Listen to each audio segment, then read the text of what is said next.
Bonjour à toutes et à tous et bienvenue dans ce deuxième épisode des entretiens du CIEDS, le Centre interdisciplinaire d'études pour la défense et la sécurité de l'Institut Polytechnique de Paris. La mission du CIEDS est de promouvoir la recherche partenariale au sein des 32 laboratoires des 5 écoles constituant l'Institut Polytechnique de Paris, qui sont pour mémoire l'École Polytechnique, ENSTA Paris, l'ENSAE, Télécom Paris et Télécom Sud Paris.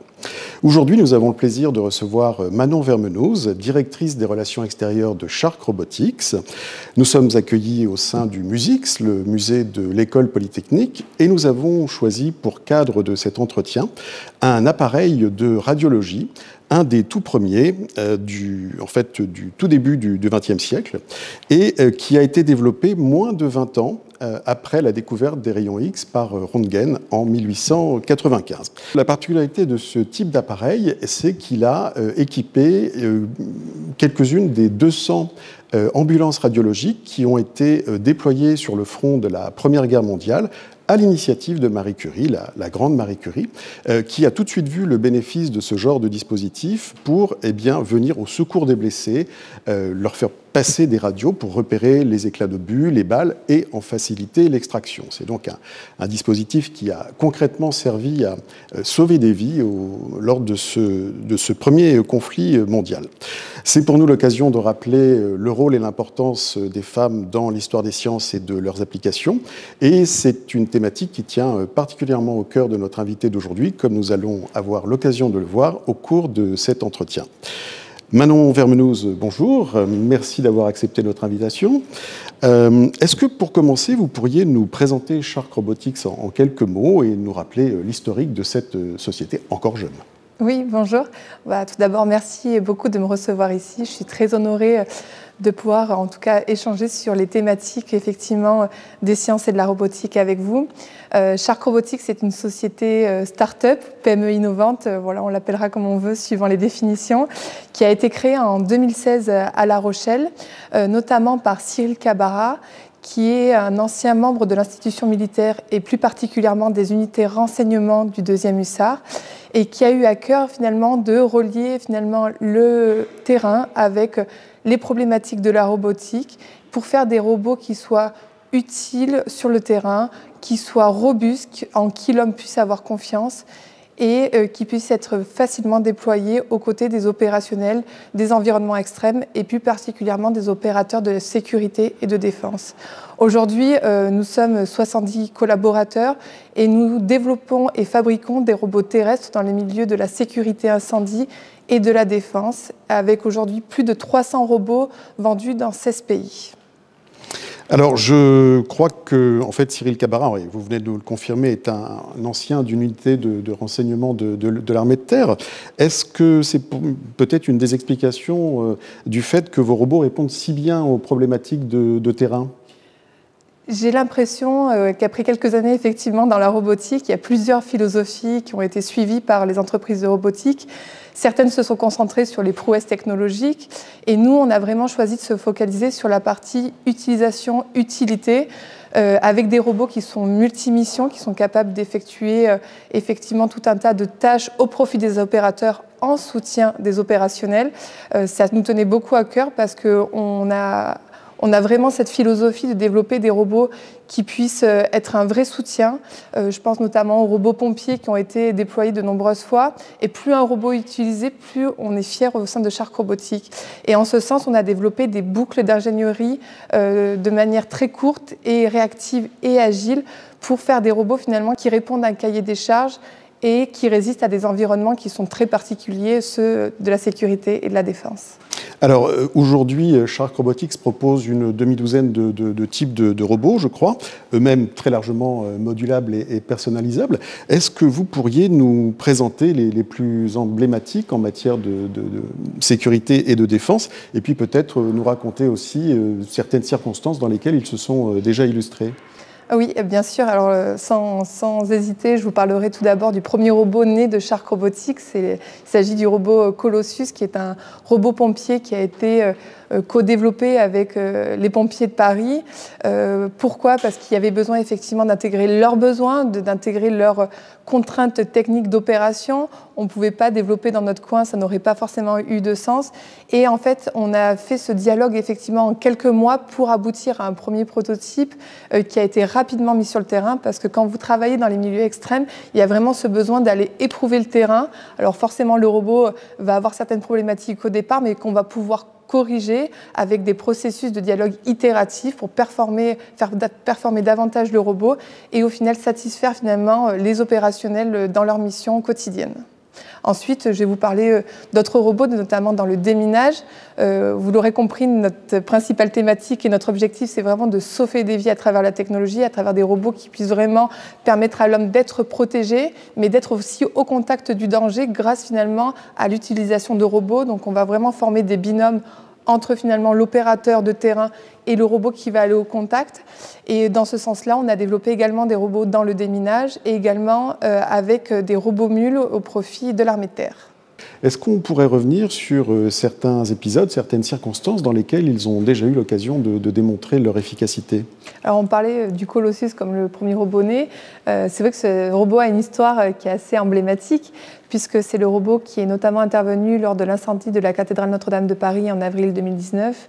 Et ce qui était intéressant, en tout cas, de voir dans cet épisode, pour le coup très tragique, c'était de voir à quel point, finalement, l'évolution et les technologies françaises du XXIe siècle pouvaient venir en aide aux joyaux du patrimoine français. Donc là, il y avait une vraie histoire du XXIe siècle qui tenait la main à cette cathédrale. Plus en détail, en fait, cette intervention, elle a été faite surtout en soutien des sapeurs-pompiers de Paris. Et ça, je tiens vraiment à souligner le travail fantastique qu'ont fait ces hommes pour sauver la cathédrale. Le robot est intervenu pendant plus de 10 heures avec des températures pouvant dépasser les 800 degrés. À un moment où le toit de la nef menaçait de s'effondrer. Il a permis notamment de préserver des œuvres d'art. Il a permis de détecter des points chauds, de refroidir finalement l'ensemble de la cathédrale qui était effectivement soumis à des températures extrêmement élevées. Il a été d'un vrai soutien pour les sapeurs-pompiers de Paris, en plus de tout leur autre matériel, bien évidemment. Mais pour nous, c'était vraiment une fierté, en tout cas, qu'il soit utilisé dans ce cadre-là. Il faut souligner que nous n'intervenons pas forcément que pour des feux de cathédrale, nous intervenons aussi au profit des sapeurs-pompiers pour une toute autre typologie de feux, que ce soit des feux d'entrepôt. On l'a vu, nous, la semaine dernière, dans un gros feu d'entrepôt en Pologne.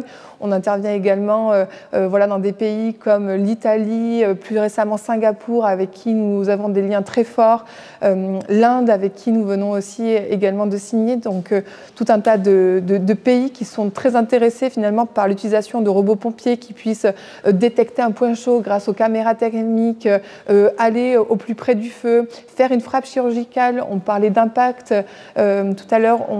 Aujourd'hui, la robotique permet finalement d'optimiser aussi la ressource en eau. On est en train de doter tous nos robots de capteurs en eau. Donc, on adresse aujourd'hui toutes ces problématiques-là avec des robots qui sont tous les jours déployés sur le terrain. Alors, votre réponse me donne l'idée d'une autre question. En fait, je viens de découvrir que vous êtes très, très présent à l'export. Est-ce que ça représente quelle partie de votre chiffre d'affaires? Aujourd'hui, 70% de notre chiffre d'affaires est réalisé à l'export. Presque 80%, entre 70 et 80%, c'est énorme pour une petite entreprise comme nous. Et la plus grande fierté qu'on ait aujourd'hui, c'est qu'on l'a fait tout seul. On aimerait justement davantage collaborer avec finalement tout l'écosystème français et européen pour pouvoir être plus fort. Mais c'est vrai que les technologies françaises ont de l'avenir. On regarde souvent avec beaucoup d'envie ce qui est fait aux États-Unis, aujourd'hui en Chine, qui a une capacité d'innovation assez incroyable. Mais en France, on sait aussi faire des choses. On a des talents qu'on souhaite recruter, notamment au sein des écoles polytechniques qui ont nécessairement leur pierre à apporter dans ce projet-là. Et aujourd'hui, là, c'est vrai que beaucoup de pays s'équipent en robots. La France en fait partie, a été vraiment un pays précurseur aussi dans le domaine, et ne l'oublions pas. Alors, vous venez d'évoquer la co-construction de vos robots, notamment de Colossus avec les sapeurs-pompiers. Concrètement, comment ça se passe en fait? co-construction avec les utilisateurs potentiels? Est-ce que vous pouvez nous l'expliquer? Oui, naturellement, les choses se font en fait de manière extrêmement simple. En fait, on va entamer des dialogues finalement avec ces unités, que ce soit des unités de l'armée de terre dans le domaine du déminage, les sapeurs-pompiers de Paris, effectivement, dans le domaine de la sécurité incendie, pour recueillir quels besoins ils ont, quelles contraintes ils ont de terrain, leur cahier des charges, pourquoi pourrait être utile le robot. Et là, on va établir effectivement un gabarit de robot avec effectivement, par exemple, pour le robot Colossus, cette capacité à faire des interventions, ce qu'on appelle outdoor, donc en environnement extérieur, et indoor à l'intérieur des bâtiments. Donc, on va établir des gabarits.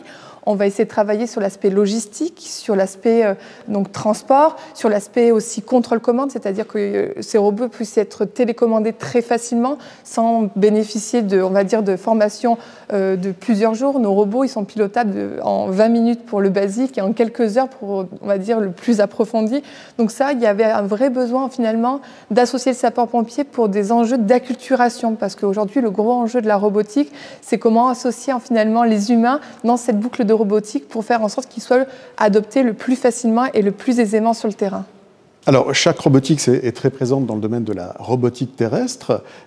Il me semble que vous n'êtes pas présent dans le domaine des drones aériens. Est-ce que c'est une question de choix stratégique ? Oui, parce qu'on est une petite équipe et on ne peut pas être présent partout. Je pense que ça serait peut-être trop se disperser. Et puis, on parle d'environnements qui sont vraiment très différents, avec des enjeux différents. Nous, l'enjeu principal, ça va être évidemment des environnements déstructurés. Donc, on va travailler sur des robots qui fonctionnent soit à chenilles, soit à roues, qui nécessitent des compétences différentes que sur, on va dire, le domaine aérien. En revanche, je dirais qu'il y a pour autant, finalement, des liens qui existent entre les drones aériens et les drones terrestres. Les drones aériens vont avoir cette capacité à faire de l'inspection et de la surveillance, parfois de l'intervention sans nécessaire grande charge utile, de manière très efficace. Là où, finalement, les robots terrestres vont pouvoir avoir une capacité d'intervention, de porter des charges lourdes que le drone aérien n'a pas. Donc, finalement, je dirais qu'il y a un enjeu finalement de coopération entre le drone aérien et le drone terrestre qu'on va certainement voir émerger au fil des années à venir. Et nous, d'ailleurs, chez Shark, c'est des thématiques de recherche sur lesquelles on souhaite approfondir. Alors, Shark Robotics présente la particularité de développer en interne la plupart de ses composants, et je pense que c'est une des vraies valeurs ajoutées de votre entreprise. Est-ce que c'est la même chose sur le plan des algorithmes, des logiciels de pilotage de vos robots? Et je me permets de glisser au passage qu'on a vraiment des pointures dans ce domaine au sein de l'Institut Polytechnique de Paris, et en particulier mise en valeur grâce au CIEDS. Et voilà, qu'en est-il chez Shark Robotics? Alors déjà, pour nous, la robotique, elle repose sur 4 grands piliers. Qu'est-ce qui fait finalement un bon robot? Premièrement, je dirais, c'est un hardware qui est suffisamment robuste. Donc, on va travailler avec des ingénieurs essentiellement mécatroniques, électroniques. Deuxièmement, on va avoir, nous, un département software et intelligence artificielle où nos robots étaient de prime abord téléopérés, mais on va commencer à intégrer de plus en plus des briques d'intelligence artificielle de manière à pouvoir soulager les opérateurs sur quelques tâches. Troisième pilier, on va travailler sur la partie batterie, parce qu'aujourd'hui, nos robots fonctionnent à l'énergie électrique. Et il faut pouvoir en fait assurer une robustesse de ces batteries, mais également qu'elles durent assez longtemps pour pouvoir effectuer les missions en toute tranquillité. Donc nous, par exemple, nos robots fonctionnent pendant plus de 10 heures sans aucun problème. Mais le quatrième pilier qui est très important, c'est la partie optronique. Et aujourd'hui, voilà, nous, chez Shark Robotics, on a fait le choix d'internaliser un maximum de ces piliers, donc à savoir la partie surtout hardware, software et batterie. L'optronique, on sous-traite avec des fournisseurs qui sont de grande qualité. Mais sur ces autres parties-là, on va essayer de développer nos propres algorithmes parce qu'on a aussi nos contraintes, nos propres besoins qui sont spécifiques, on va dire, au milieu de la sécurité et de la défense. Et on va pouvoir aussi s'appuyer sur des partenariats avec des laboratoires de recherche. On travaille notamment avec l'ONERA et on serait effectivement très heureux de pouvoir collaborer avec l'école polytechnique ou d'autres écoles qui ont effectivement des talents. Et on sait qu'en France, nous avons de nombreux chercheurs, de nombreux talents dans ce domaine. Et je pense qu'on a tout intérêt à collaborer ensemble et à trouver aussi des applications industrielles à toutes les thématiques de recherche qui sont approfondies. Alors justement, j'ai évoqué à l'instant une des nombreuses expertises portées par le CIEDS. Aujourd'hui, quel est l'état de vos relations, de vos réalisations avec le CIEDS ou les écoles qui constituent l'Institut Polytechnique de Paris? Aujourd'hui, en fait, nous avons choisi chez Shark Robotics de constituer un comité d'orientation stratégique qui avait été présidé notamment par Thierry Berthier et dans lequel nous avions Erwan Le Pennec, qui était professeur au sein de l'école polytechnique, qui s'occupe plus spécifiquement de la chaire Data Scientist et qui puisse nous aiguiller finalement et prendre du recul sur toutes les orientations stratégiques de la société. Parce que c'est vrai que nous, on est un peu finalement, on travaille tous les jours sur nos problématiques et dans une société, qu'elle soit petite ou grande, il y a ce besoin d'ouverture sur l'extérieur, ce besoin de prise de recul et se doter d'un comité d'orientation stratégique qui est très bénéfique finalement sur les grandes orientations des 5 prochaines années finalement et quel va être le futur de la société demain. Et aujourd'hui, voilà, cette collaboration, je pense qu'elle a vocation à être densifiée, consolidée dans les années à venir. Et c'est en tout cas ce que l'on souhaite. Justement, une des problématiques du CIEDS, c'est littéralement l'innovation de défense. De votre point de vue de professionnel, quelles sont aujourd'hui les priorités en matière d'innovation, de défense et de sécurité? Où faut-il chercher la rupture, je dirais? Aujourd'hui, nous, tel qu'on le voit, en tout cas chez Shark Robotics, on avait commencé à travailler sur la partie vraiment mécatronique, sur comment robustifier vraiment la machine, parce que c'était un peu la grande faiblesse des expérimentations robotiques qu'avait pu voir notamment d'ailleurs Cyril Cabaras quand il était en opération extérieure, sur des robots qui résistent à des environnements déstructurés avec de la boue. Donc on avait essayé de chercher à robustifier la machine. Le deuxième temps, ça a été effectivement d'avoir une téléopération qui soit fiable. On avait besoin d'avoir confiance à la machine, quand bien même elle soit télécommandée à distance. Et on voit l'avenir finalement sur l'intégration de briques d'intelligence artificielle pour aboutir à des robots qui soient quasiment complètement autonomes, qui puissent effectivement soulager l'opérateur. Mais là où il est important de souligner, c'est que l'opérateur aura toujours finalement cette capacité à reprendre la main sur la machine et avoir finalement à pouvoir dominer la machine. Parce qu'il y a des études de MIT qui ont été qui ont été assez probantes là-dessus, qui montrent en fait que la collaboration homme-machine est 85% plus productive qu'un homme agissant seul ou une machine agissant seule. Donc il y a un vrai intérêt à la collaboration. En revanche, on pense que le futur finalement de la robotique, c'est bien l'intégration d'une autonomie très forte qui puisse soulager l'homme sur des tâches qu'il ne souhaite pas faire. En l'occurrence, nous, les tâches dans lesquelles on souhaite se développer, c'est des tâches dangereuses, là où il n'est pas souhaitable que l'homme aille. Et c'est comme ça, en tout cas, qu'on voit le futur de nos robots. Alors justement, et sans trahir de secret, j'ai envie de vous demander quelles pourraient être les innovations qu'on peut espérer voir débarquer du côté de Shark Robotics prochainement. Tous ces enjeux finalement propres à l'autonomie, en fait, aujourd'hui, un des très gros enjeux, notamment dans les environnements déstructurés, et nous on parle de robots qui interviennent tous les jours dans des environnements qu'ils ne connaissent pas. On ne parle pas de robots intervenant dans des entrepôts avec des chemins extrêmement fixes. Donc l'enjeu aujourd'hui de la robotique en environnement déstructuré et plus particulièrement de l'IA, c'est bien cette capacité d'autonomie en environnement déstructuré. Ça, c'est vraiment un très gros enjeu. De même, il y aura un très gros enjeu en termes d'intelligence artificielle sur la capacité à détecter un feu de manière précoce. Aujourd'hui, on sait qu'effectivement, que ce soit avec le réchauffement climatique, la circulation accrue de batteries électriques, il y a un très gros enjeu en termes de sécurité incendie.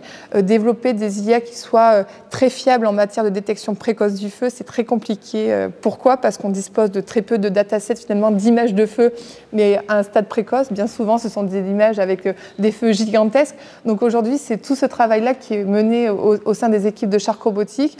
Et c'est là aussi où la collaboration avec des laboratoires a du sens parce que ça nous permet d'accélérer et de vraiment fiabiliser tous les algorithmes que l'on peut développer. Et il y a cet enjeu-là, effectivement, que finalement, sur le terrain, que ce soit au sein de nos clients, il puisse y avoir une véritable confiance à la machine. Et j'insiste bien, la confiance dans les robots, elle est aujourd'hui essentielle pour le déploiement. À ce stade, est-ce que vous pourriez revenir sur les relations que vous entretenez avec l'Institut Polytechnique de Paris? Je pense notamment au Challenge Mobilex. Je crois que vous équipez, vos robots équipent les écoles. En quoi c'est important? Alors nous, on a eu la chance, et là pour le coup, on a eu la chance d'avoir la confiance pour le coup de la DGA pour s'équiper de robots effectivement Barracuda, qui sont des robots mules que nous avons développés et nous avons avons développé un robot spécifique pour ce challenge-là, qui était le fruit, je crois, de la 3e évolution du Barracuda. Donc, il y avait eu des premières qui avaient notamment défilé au 14 juillet. Aujourd'hui, voilà, il y a de nombreuses plateformes qui équipent toutes les équipes du Challenge MobileX. Et pour nous, c'est très important parce que c'est un vrai gage de confiance quand même des institutions publiques à l'égard de Shark Robotics dans notre création. Et on espère en tout cas qu'elles pourront vraiment donner satisfaction à toutes les équipes qui sont engagées sur le projet. Et je tiens également à souligner finalement tout ce lien qui est si essentiel avec le domaine de la recherche. Je pense notamment aux écoles de Saint-Cyr avec qui nous travaillons également. Je pense à Gérard de Haut-Boissel qui a mené un travail assez fantastique dans toute la partie robotisation de l'armée de terre, avec qui nous avons fait des déploiements, des expérimentations sur site. Je tiens à souligner aussi l'engagement de l'École nationale des officiers de sapeurs-pompiers, l'ENSOSP, avec qui nous venons de déployer des robots dans des objectifs de formation. Parce que demain, si on veut plus de robots, il faut aussi avoir plus de robots qui sont déployés dans les formations, dans les écoles, pour pouvoir avoir finalement une intégration, une acculturation complète au domaine de la robotique. Je rappelle que nous nous trouvons actuellement dans une salle du MUSIX, le musée de l'École Polytechnique, au cœur du campus de l'Institut Polytechnique de Paris. Et j'ai envie de vous demander si vous avez des attentes, des espérances particulières ou des messages à faire passer aux jeunes générations qui sont actuellement en train de se former dans les 5 écoles de l'Institut Polytechnique de Paris. Je pense aujourd'hui que l'écosystème start-up, et notamment l'écosystème start-up dans l'industrie, dans la robotique, elle a énormément d'opportunités à offrir à ces jeunes-là, des opportunités de challenge, parce qu'aujourd'hui, je pense qu'il y a cette quête de sens qui est assez essentielle aujourd'hui pour se lever le matin, avoir ce qu'on appelle, je vais utiliser un anglicisme, mais ce qu'on appelle un driver, voilà, avoir un sens. Nous, aujourd'hui, chez Shark, notre leitmotiv, c'est sauver des vies à travers la technologie. C'est une philosophie qui est très importante. La question des valeurs des entreprises, elle est très importante. Et aujourd'hui, nous, on souhaite attirer effectivement des talents qui puissent apporter aussi leur pierre à l'édifice, parce qu'on parle de travail collectif. Et le grand avantage aujourd'hui quand on travaille dans les petites structures, c'est qu'en fait, on peut vraiment faire changer les choses et faire accélérer les choses. Et aujourd'hui, effectivement, beaucoup de gens, quand ils travaillent parfois dans des plus grosses structures, ont ce sentiment de ne pas pouvoir faire bouger les choses, de ne pas pouvoir faire avancer finalement les projets. Aujourd'hui, les plus petites structures comme les startups offrent cette possibilité-là. Alors parfois, c'est un peu fatigant parce qu'on fait couteau suisse, mais on a une vraie valeur ajoutée finalement dans ces projets-là. Et il faut voir aussi ces projets comme des projets effectivement de cohésion. On parlait tout à l'heure du fondateur de Shark Robotics qui est Cyril Cabarat et qui est issu de l'armée de terre. La notion de cohésion et d'entraide, elle est très importante, autant que la notion de collectif. Et aujourd'hui, quand une entreprise avance, et encore plus à cette taille-là, c'est surtout grâce au travail collectif de l'ensemble des collaborateurs. Alors, autre question qui, je sais, vous tient à cœur, c'est celle de la place des femmes dans les études scientifiques et par la suite dans leur domaine d'application. Je crois que Shark Robotics a une politique très volontariste en la matière. Est-ce que vous pourriez nous en parler ? Oui, alors en plus de diriger les relations extérieures, j'ai aussi développé toute la partie RSE et impact de la société. Aujourd'hui, c'est assez indispensable, en tout cas dans toutes les entreprises, de pouvoir s'engager sur certaines thématiques. La cause première, en tout cas, qu'on a choisi chez Shark, c'est la partie mixité, notamment inclusion de femmes. Je ne connaissais pas forcément le monde de l'industrie ou à travers de mes précédentes expériences de manière assez marginale. Là, je suis vraiment entrée dans le cœur de la machine et en observant de plus près, j'ai vu qu'il y avait très peu de femmes qui étaient engagées sur la partie ingénierie. Pourquoi je ne sais pas. Aujourd'hui, pourtant, on voit quand même qu'il y a énormément de femmes qui sont engagées sur les domaines scientifiques, mais elles sont parfois plus attirées par des carrières dans le domaine de la santé. Pour autant, on a besoin de cette mixité parce que voilà, les statistiques montrent qu'à partir de 24% de mixité dans une entreprise, dans une institution, il y a de vrais impacts sur le changement, en tout cas en matière d'enrichissement.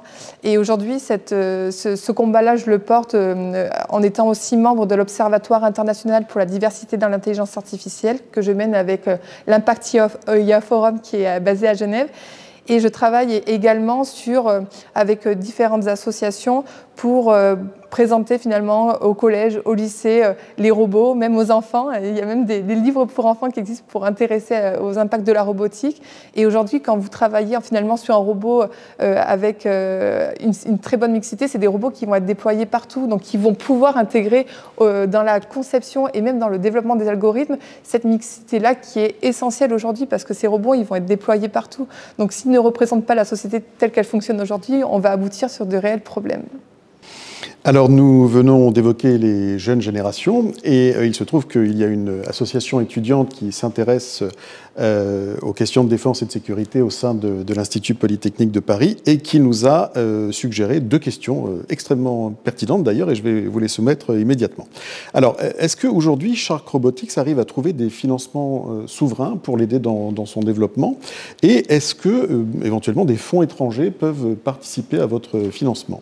Alors déjà, de manière assez générale, je pense que la question du financement, c'est toujours une question assez épineuse pour toute entreprise qui se développe et qui est assez stratégique, on va dire, pour assurer sa survie dans les années, surtout dans les premières années où il y a besoin de développer des nouvelles idées, des innovations, on en parlait, et où on ne va pas forcément avoir des résultats qui vont arriver le lendemain. Donc, et notamment dans l'industrie, il y a des très gros enjeux là-dessus.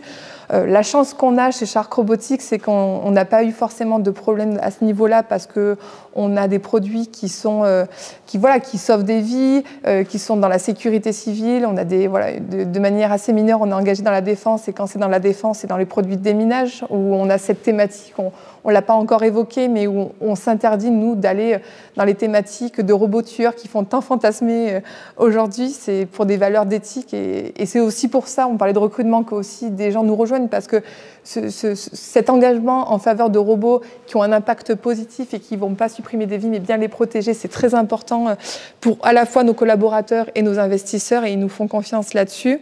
En revanche, les entreprises qui sont engagées uniquement sur le plan de la défense font face à des difficultés très fortes. C'est très difficile aujourd'hui de mobiliser des financements là-dessus parce qu'il y a des clauses ESG dans tous les fonds d'investissement qui interdisent finalement de contractualiser avec ce domaine-là. Il y a aussi des complications dans le domaine de la contractualisation avec des clients qui sont bien souvent des institutions publiques et qui ont du mal à avoir finalement de la visibilité dans les secteurs de l'IA et de la robotique, ce qui peut poser des questions de survie pour l'entreprise.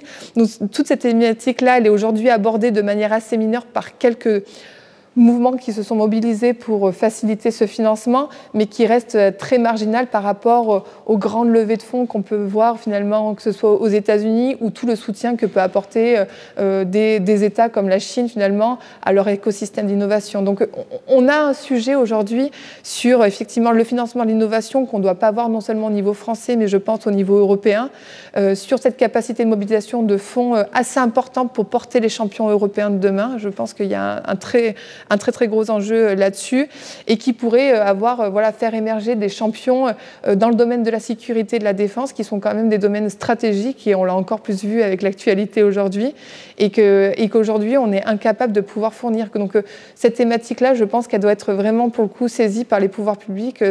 C'est ce que je porte à mon petit niveau chez Shark Robotics, mais je pense qu'on est beaucoup à le porter et qu'après, il y a quand même une certaine conscience au niveau des pouvoirs publics de ces problématiques-là, mais qu'on attend encore des solutions à exploiter. Alors, deuxième question de l'association de défense des étudiants d'IP Paris. Qu'en est-il de votre capacité industrielle? Seriez-vous en mesure de soutenir rapidement une production plus importante si des commandes affluaient soudainement sous l'influence d'un événement géopolitique à venir? Alors, c'est une question effectivement très intéressante pour une PME innovante industrielle. Je vous aurais dit il y a 7 ans, non, c'est pas possible parce qu'on était 20 et on était dans une toute petite structure et là, on n'avait pas de grande capacité. En revanche, la structure qui était effectivement au stade embryonnaire 2016-2017 s'est vraiment structurée depuis plusieurs années.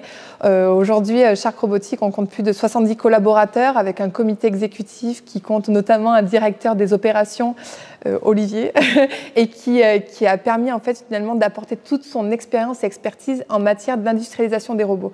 Donc ça, c'est une composante qui est très importante aujourd'hui pour toute entreprise parce qu'on définit en général voilà, la durée de vie d'une start-up en fonction des 3 premières années qu'elle va vivre, qui est un peu finalement la vallée de la mort. Et quand on passe ce cap des 3 ans, là on se dit que finalement la start-up est en train de devenir une PME assez robuste parce qu'elle a trouvé un marché, elle a trouvé des clients, mais elle a aussi ce besoin d'industrialiser finalement ces robots pour aussi les fiabiliser, parce qu'on parlait de prototypes, des premiers prototypes qui avaient été développés avec les pompiers de Paris.